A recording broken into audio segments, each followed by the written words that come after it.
2005 Chevy Camaro. We have a low oil light illuminated on the dash. Let's do some checks. I'm gonna shut the car off and leave a key on. It's not too loud.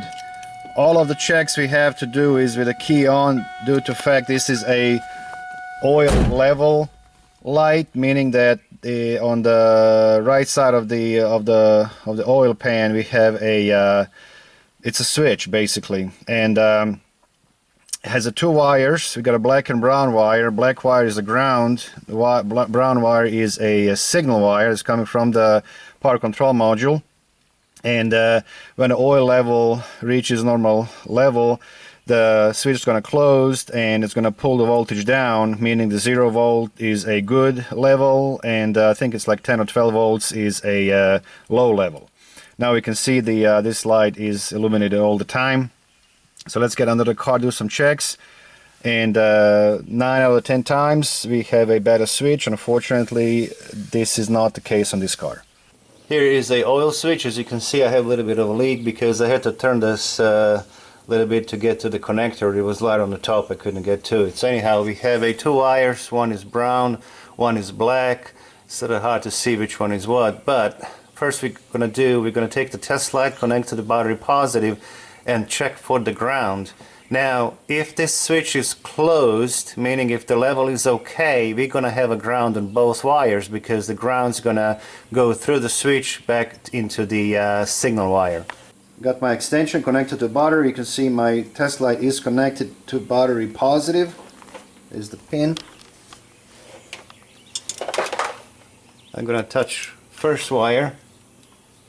So I am on a signal wire right now, and you see that my light bulb is lit, and meaning that now at this point there's two things that can be. I can have a shorted on the signal wire, or simply the switch is closed and getting the ground through my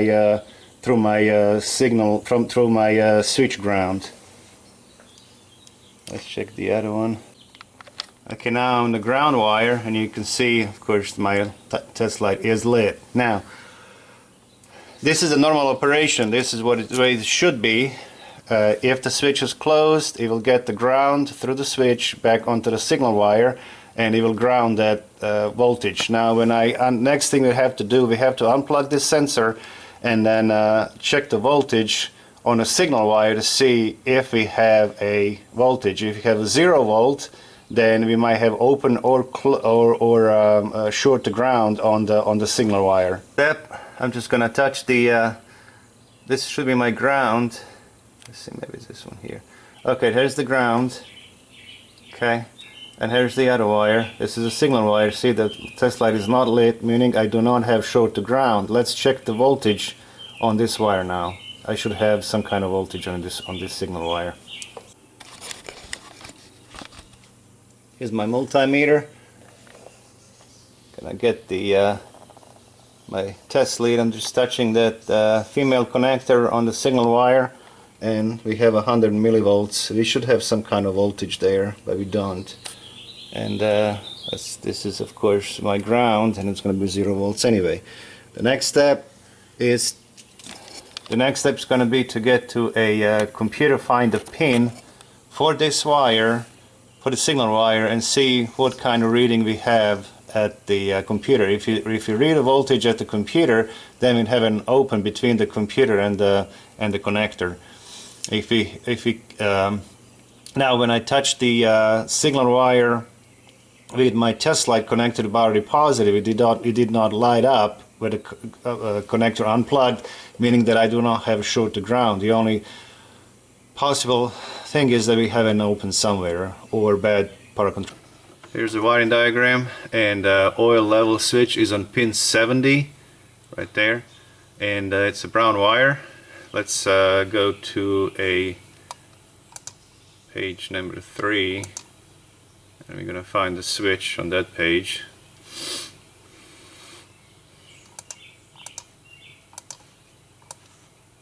And there's the engine level switch. You can see it's just a simple switch when the oil level reaches a normal level. So here's the switch, when a oil reaches normal level, this will close. You can see it's constantly grounded, and we know now that we have a ground on both sides, meaning the switch is actually closed. When we unplug the sensor, we did not have our test light did not light up, meaning that we don't have a short to ground. So next step is to check the voltage, find this pin 70 at the power control module and check the voltage there. Here's the power control module. It's underneath the windshield on the passenger side, and here is a pin 70. There's a pin 70 brown wire right there, and my multimeter is still connected to battery ground, and we have a 10 volts, meaning that we have an open. Computer is okay. I did unplug the connector. There was a little bit of water intrusion in it, nothing serious. I was able to clean everything up. Male and female connectors are fine on all of the pins, so power control module is okay, and it's confirmed by the reading on our signal wire. The next step was to find a basically where we have an open.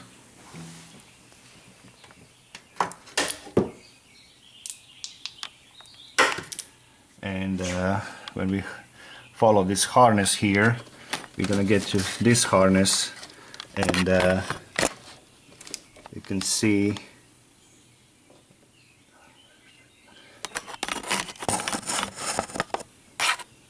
freaking kidding me.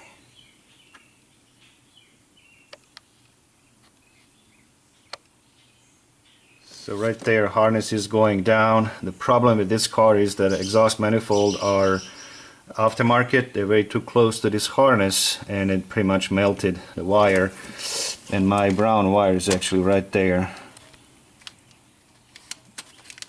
This right there is my brown wire. I'm just gonna turn it a little bit more, you guys can see that right there, and it's focus.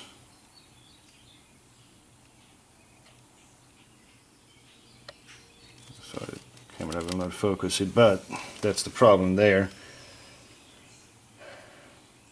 Okay, it's a little bit better.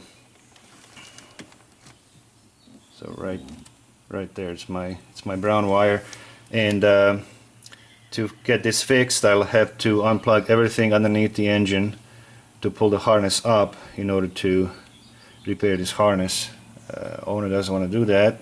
He's gonna leave it just as it is, and that's pretty much it. Alright guys, that's all for this one. It was unfortunate. I mean, it's not that bad. My concern is that might be actually a chronic problem, that heat is gonna keep melting that harness, and I'm not sure what he's gonna do to get that fixed, but that's how you find your open or short. You can see I unplugged the connector, touched with my test light connected to battery positive, looking for a short. Test light did not light, meaning that it is not short. Now if it did, then I would get to the computer, unplug the computer, touch the wire again with my test light connected to battery positive. If it would light up, then I have short to ground on my signal wire. If it doesn't, then the PCM would be shorted to ground. And now if I would not have any voltage at the computer at this point, then of course it would be a bad computer, because we don't have short to ground. So I hope it's not too confusing. I'm trying to explain the best I can, but on these things, I mean, 9 out of 10 times we have a bad switch. Unfortunately, this is not the case. It's not a bad repair. It would take some time, but it's just going to be a chronic issue with these exhaust manifolds. Generate so much heat right next to the harness, and we might have to use maybe aluminum tape or something to protect it a little bit, but it is what it is. Alright guys, that will be all for now, and see you next time. Thank you, bye bye.